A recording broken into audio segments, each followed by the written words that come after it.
Hello Libra, Sun, Moon, Rising, and Venus signs. Kamusta kayo? Sana pa nasa mabuti kayong kalagayan. Welcome back po sa Star Tarot. At kung bago kayo rito, welcome din po kayo. Please subscribe, like, share my videos, and leave me a comment kung nakaresonate po kayo. Thank you. So, first message ni Libra, we have Marionette. Libra, baka kayo ito na kayo ay laging nakasunod or laging sumusunod na lang sa kung sino man. Maybe someone is, running your life. Instead na kayo yung magpatakbo ng buhay mo, ikaw yung magdesisyon para sa sarili mo, maybe someone else is doing it for you. Baka merong gumagawa nun, no? Para sa'yo. At kaya bow ng bow na lang kayo, no? Parang, pwede rin na kayo ito. 'Di ba? Kayo yung nagpapatakbo ng buhay ng kung sino man.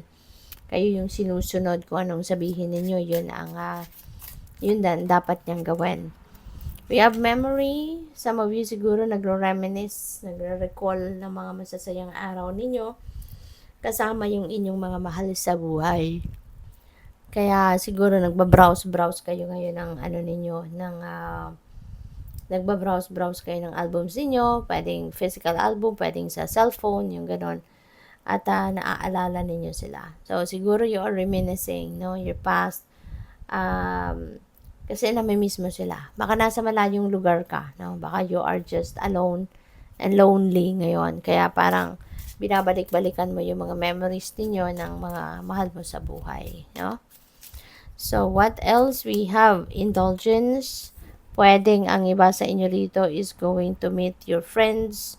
Baka kayo ay magde-date sa spa, yung gano'n, magsasama-sama kayo, magpapagupit, magpapasalon, 'di ba? Yung mga gano'n ba, or magpapamassage, yung mga gano'n, sama-sama kayo, no? So, bonding moment ito ng iba sa inyo dito, magkakaibigan. O pwede rin na baka may party, 'di ba? Baka meron kayong pupuntahang okasyon. So, pwedeng makikiparty kayong lahat, no, mga magkakaibigan. So, what else?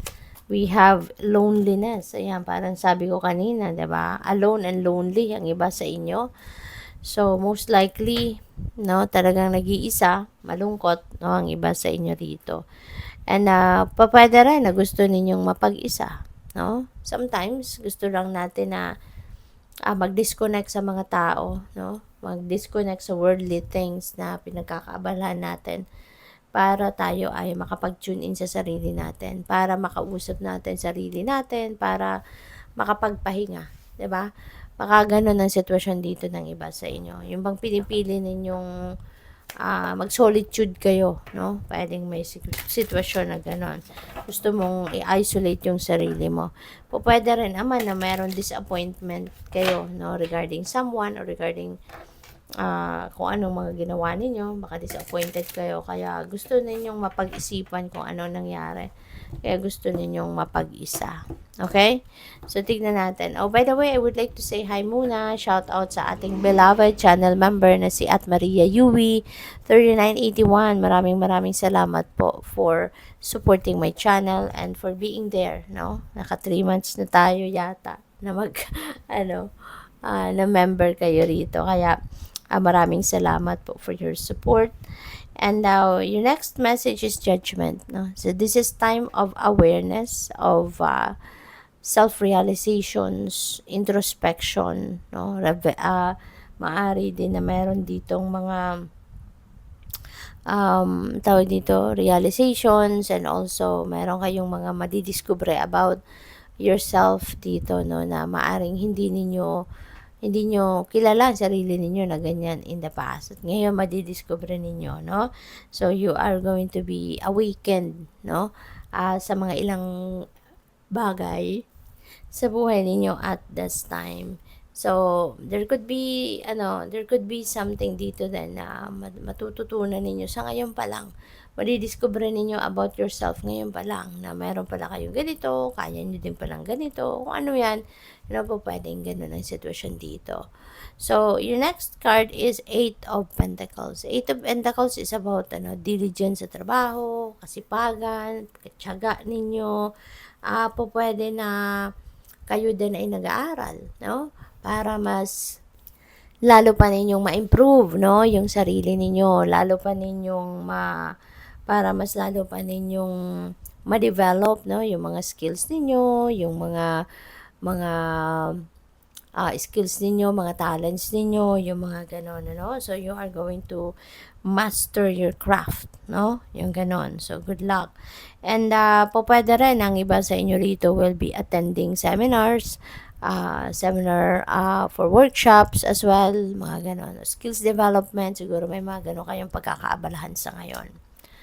We also have 7 of Wands. Ayan. So, nasa defensive mode, no?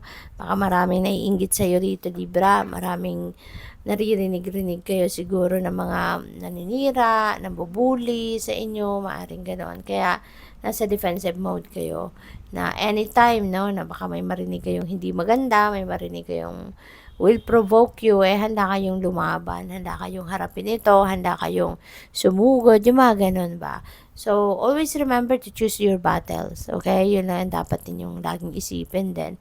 Kasi may mga sitwasyon na kailangan talagang harapin natin, kailangan nating lumaban. Pero may mga sitwasyon din na kailangan na lang natin deadmahin, diba? If it's not worth your time, effort, and energy, deadman na lang. So, tignan ninyo, pag-aralan ninyo ang inyong sitwasyon. Alright? So, what else? We have Wheel of Fortune. Wow, swerte ninyo. Finally, the wheel ng buhay ninyo, yung gulong ng palad ninyo, kumbaga, gulong ng buhay is going to turn in your favor na sa ngayon. So, may mga pagbabago na magaganap for the better. Merong mga pagbabagong mangyayari sa buhay ninyo na yun ang ikaka-asenso ninyo. Okay? Yun ang ikakabuti ninyo, ikaka-improve ng inyong sitwasyon. Alright?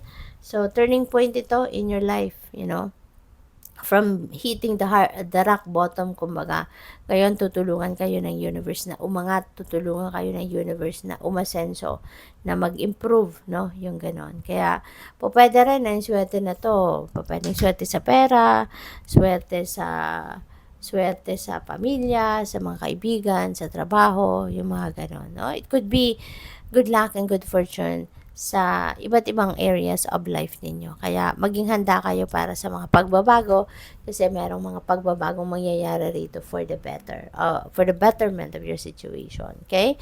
So good luck sa iyo. Thank you for watching Love and Light. Namaste.